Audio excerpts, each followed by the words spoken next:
अस्सलाम वालेकुम दोस्तों, अॼु कारो गुलाब ड्रामे ते रिव्यू कंदासीं ऐं इन जी तव्हांखे ज़बरदस्त असां अपडेट ॾियण वारा आहियूं।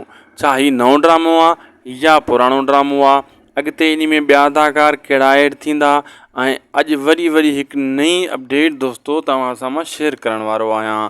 कुझु दोस्तनि मुंहिंजे वीडियो जे हेठां अची कमेंट बि कया हुया त कारो गुलाब ड्रामो जेको एपिसोड स्टार्ट थिया आहिनि इन्हनि जी तफ़सील ॾियो त हीउ पुराणो ड्रामो आहे या नओं ड्रामो आहे।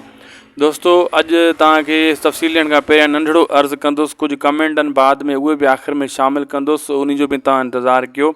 नंढिड़ो वीडियो आहे, हीउ 1.5 मिंट जो वीडियो आहे, हिन खे पूरो ॾिसो ऐं इन वीडियो खे हाणे लाइक करे छॾियो जीअं सभु खां पहिरियां अपडेट तव्हांखे मिले, ऐं सब्सक्राइब बि शायदि कोसो विला खे ज़रूरु कंदा।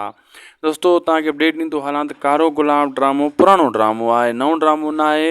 इहो नओं हुजे हा त सभु खां पहिरियां अपडेट मां तव्हांखे ॾेई छॾियां बाबा हीउ ड्रामो अची रहियो आहे।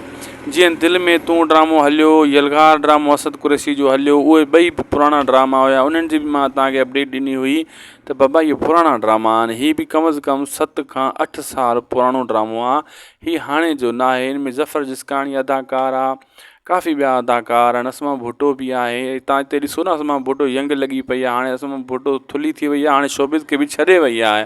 तॾहिं जेको आहे न इन जी अरूज हुयो असमा भुट्टो जो।